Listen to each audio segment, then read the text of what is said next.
Jadi, gimana Bol? Kamu teh sudah ngerjain tugas wawancara tentang hemat energi belum? Aduh, belum nih Bu. Kenapa? Kamu teh masih belum ngerti cara melakukan wawancara? Iya, ajarin aku dong Bu. Iya, boleh atuh.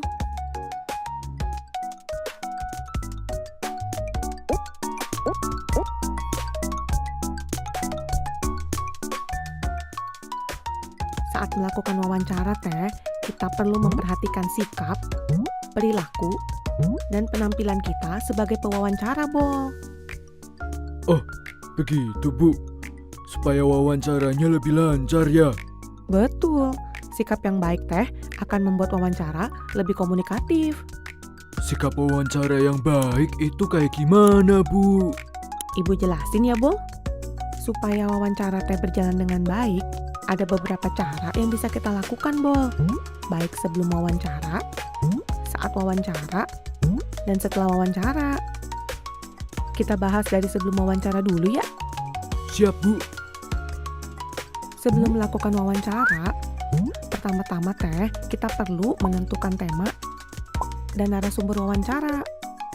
Setelah itu, kita teh dapat membuat janji dengan narasumber dan meminta kesediaannya untuk diwawancarai.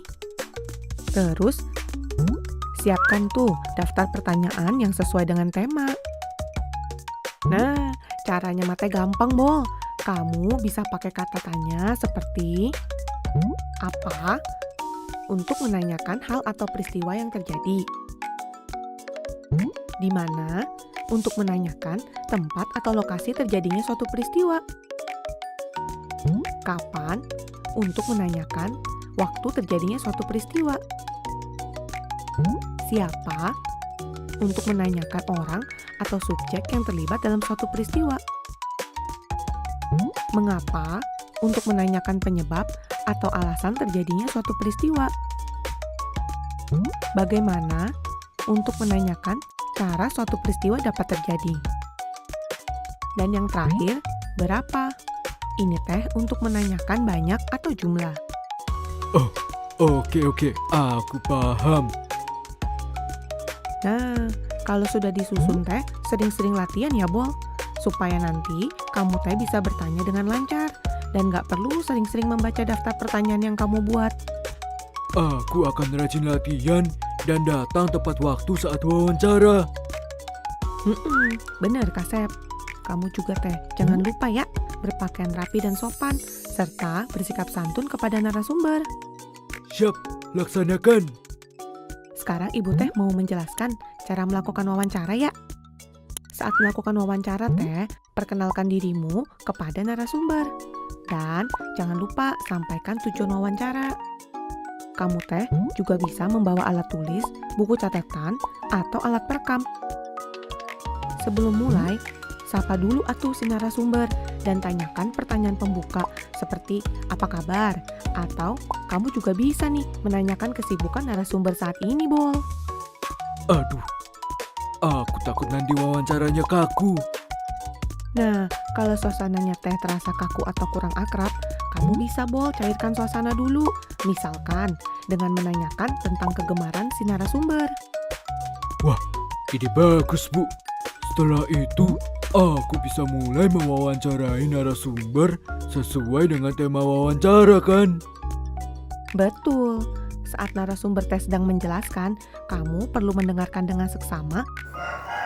Selamat pagi Mbak. Selamat pagi, Bu. Boleh memperkenalkan diri dulu dengan siapa, dari mana?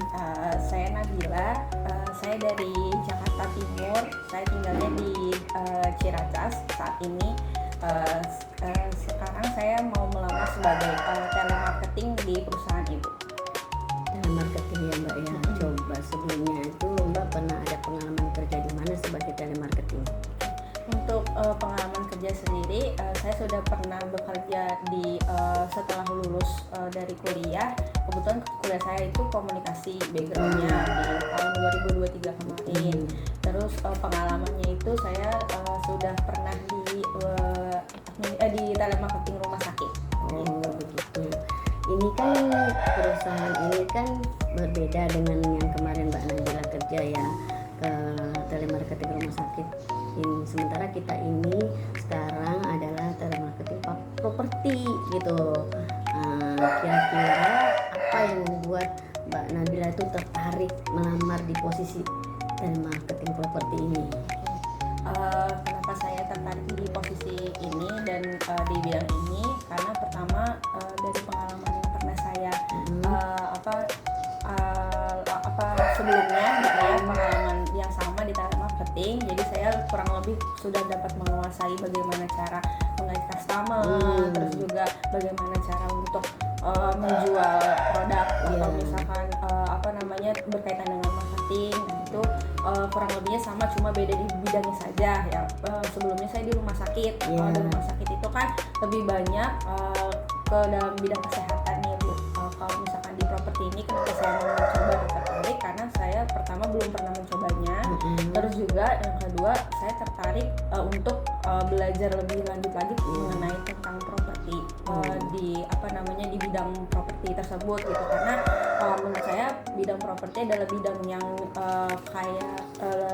menjangkau luas gitu, banyak gitu, menggait customer itu lebih banyak lagi, terus juga lebih luas lagi gitu. Kalau di bidang kesehatan kan lingkupnya hanya kesehatan aja nih, tapi kalau di bidang properti kita bisa lebih leluasa lagi. Jadi saya pengen mencobanya sih.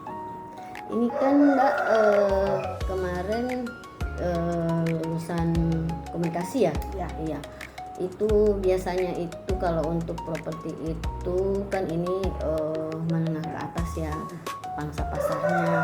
Apakah Mbak ada pengalaman gitu negosiasi atau menawarkan sesuatu kepada perseorangan, perusahaan seperti itu?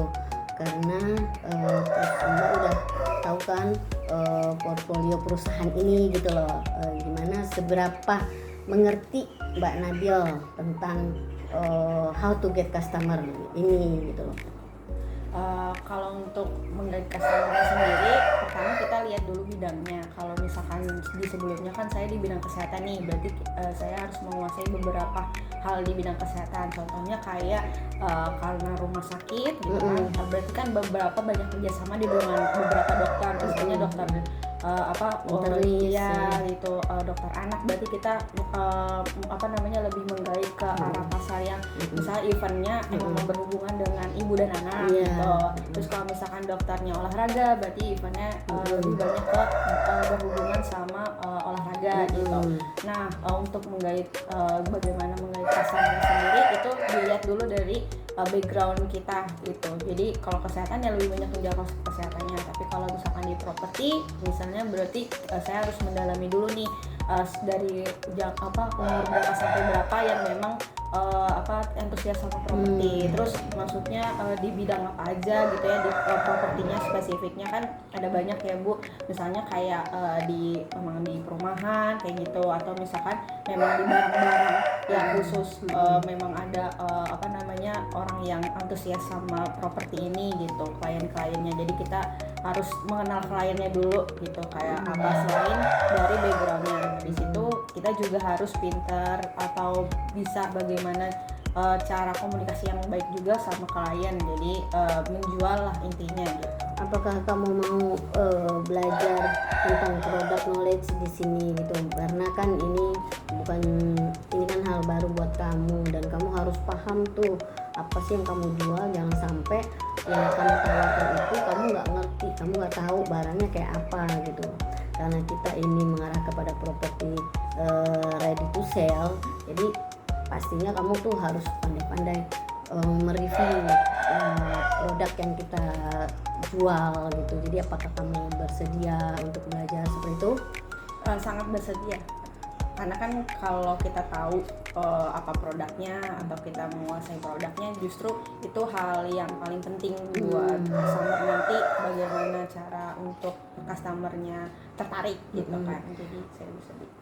Selain kamu bekerja mandiri, kamu juga ada tim yang nanti kamu akan bertanggung jawab sama tim itu. Apakah kamu terbiasa kerja dengan tim? Sangat terbiasa, karena sebelumnya juga saya dibagi beberapa divisi gitu Bu. Jadi kebetulan saya divisi yang memang khusus di marketingnya. Itu kan ada yang divisi yang memang khusus untuk bekerja sama dengan dokter-dokternya gitu di bagian medisnya. Nah, kalau saya di bagian divisi memang marketingnya. Karena ini menyangkut kamu bicara membawa nama perusahaan, jadi kalau bisa pelajari atmosfer budaya perusahaan di sini. Kenapa? Kalau kamu udah punya rasa memiliki pekerjaan kamu dan bertanggung jawab sama perusahaan, ya insya Allah mudah-mudahan kamu bisa betah di sini. Cuman pertanyaan saya adalah kamu kerja ini untuk siapa gitu? Kan usia kamu masih relatif muda, kamu juga belum berkeluarga. Nah, ini kira-kira tujuan kerja kamu tuh untuk siapa dan bagaimana ke depannya itu? Mungkin untuk planningnya sendiri, saya kerja terutama untuk diri saya sendiri sih Bu, untuk mengembangkan karir. Terus untuk kedepannya, karena saya baru banget fresh graduate, terus juga pengalamannya juga masih sedikit ya, baru di 1 tahun sebelumnya itu saya masih meraba nih mencoba.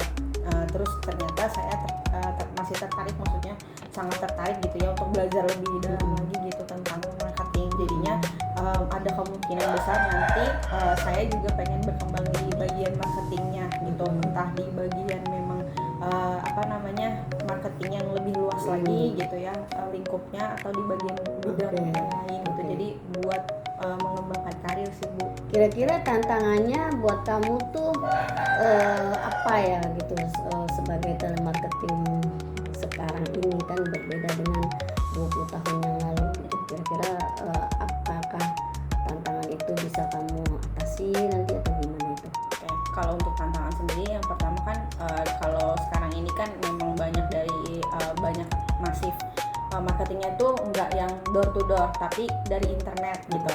Nah di internet sendiri kan udah masif ya Bu, kayak ada short video kayak misalnya di YouTube, TikTok gitu. Nah itu kan maksudnya lebih bisa menjual, tapi juga bisa jadi ancaman buat kita sebagai marketing yang memang sifatnya door to door gitu.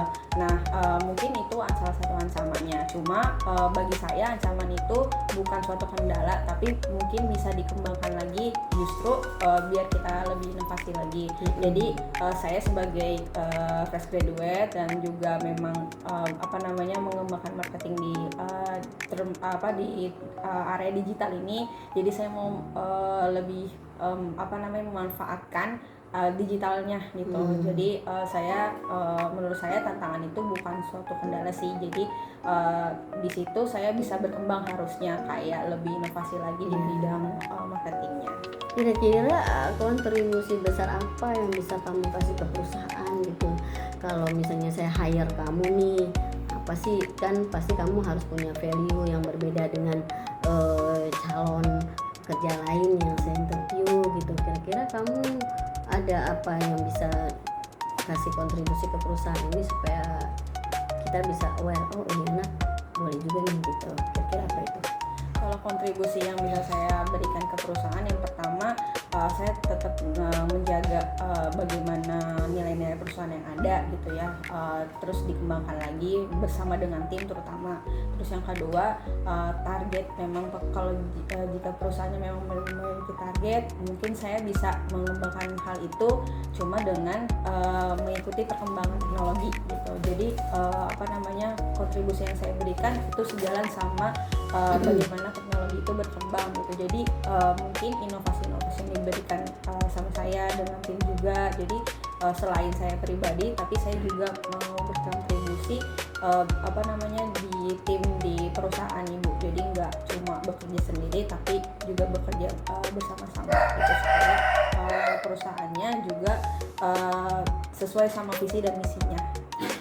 Sekarang kan banyak banget AI di mana-mana. Mungkin one day suara kamu, muka kamu itu bisa dihack sama AI. Itu gimana cara kamu mencegah hal itu, Mas? Misalnya gini, kamu udah punya hot customer nih, udah prospek banget ini, tapi ada digitalisasi kan zaman sekarang ya, suara kamu dihack, muka kamu dihack juga, tapi nomor teleponnya bukan nomor telepon kamu gitu. Terus gimana tuh kamu menghadapi hal-hal buruk seperti itu? Untuk menghadapi hal-hal atau kejadian seperti itu, untuk pertama sih mencegahnya itu kita harus punya karakter sendiri sih Bu.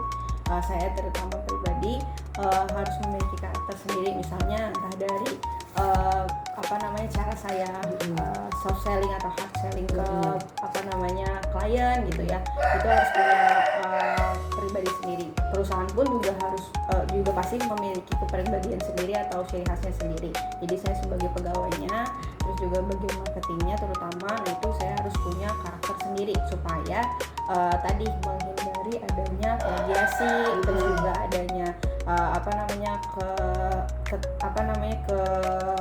kesamaan antara teknologi seperti AI tadi gitu kan.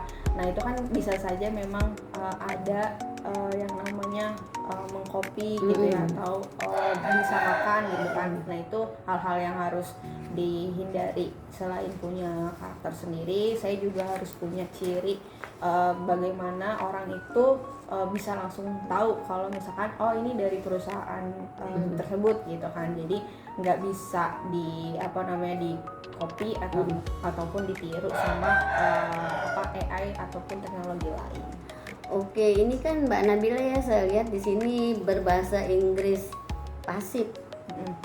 Kira-kira bisa nanti kalau harus berhadapan sama klien-klien dari luar ekspatriat gitu, kira-kira Mbak Nabila kesulitan nggak nanti menawarkan produk kita ini, karena kan sekarang memang ini kita itu dititik beratkan pada bahasa.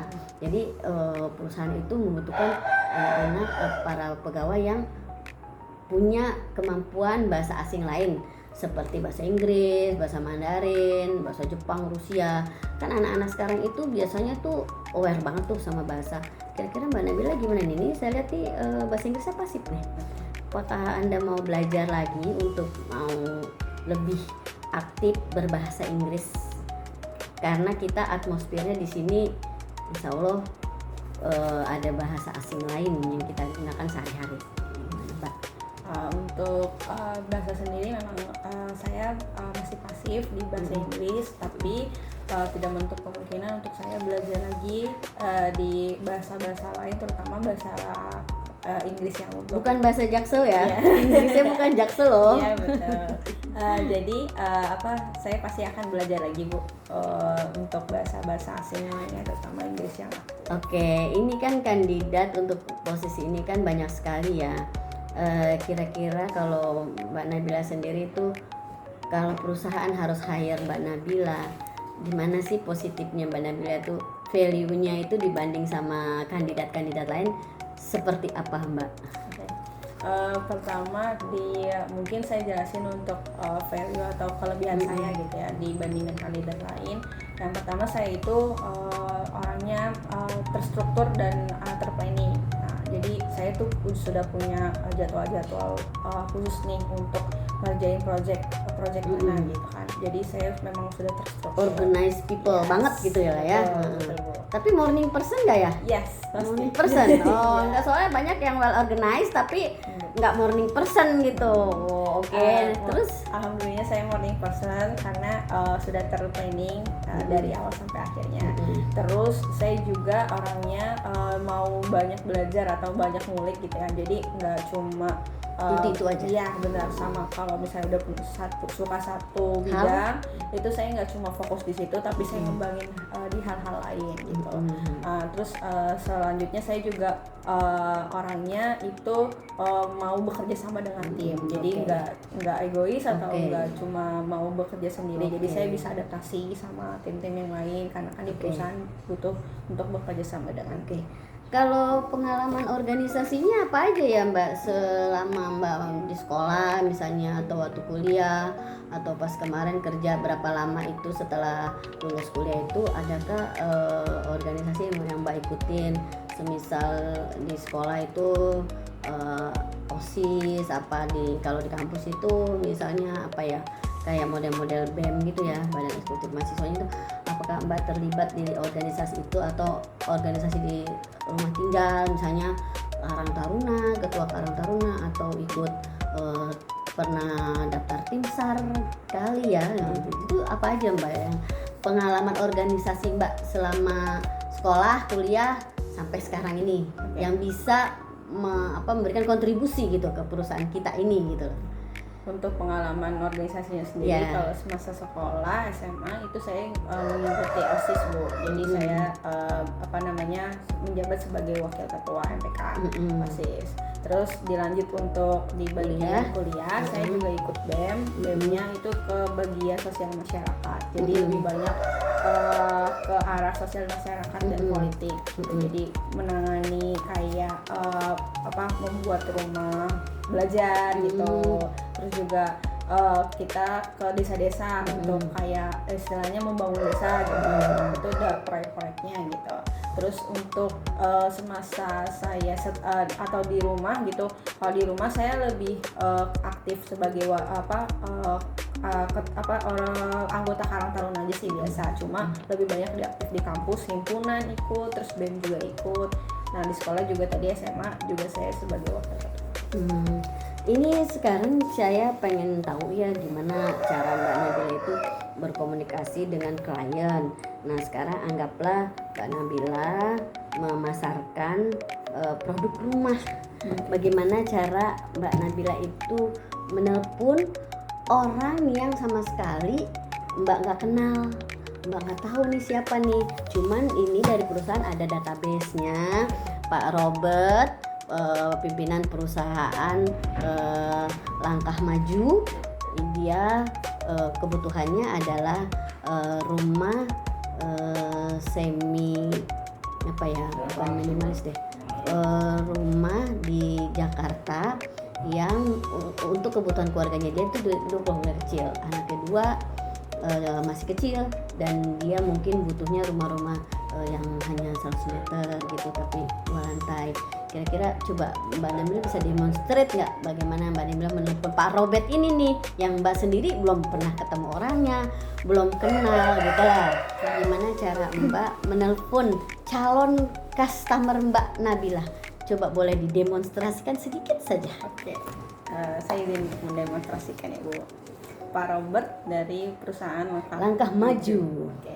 Butuhnya rumah minimalis ya, minimalis keluarga 100 meter 2 lantai. Oke, 100 meter. Budgetnya mungkin 3 miliaran lah. Oke, 3 miliaran itu maksudnya All in udah, all in. tinggal masuk aja. Oke.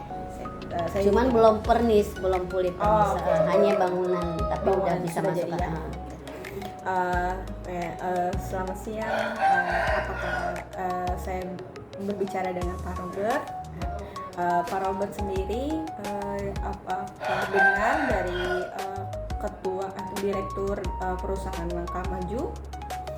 Ya, saya perkenalkan Pak, saya Nabila. Saya dari marketing perusahaan A gitu. Saya ingin menawarkan nih Pak rumah yang mana cocok sekali untuk kebutuhan Bapak, di mana kami mendapatkan data bahwa Bapak sendiri itu punya keluarga kecil yang memang butuh untuk rumah minimalis, cuma di mana lingkungannya itu dipenuhi dengan ada playground anak-anak, terus juga bisa dekat dengan kemanapun aksesnya, seperti ada akses LRT, MRT gitu.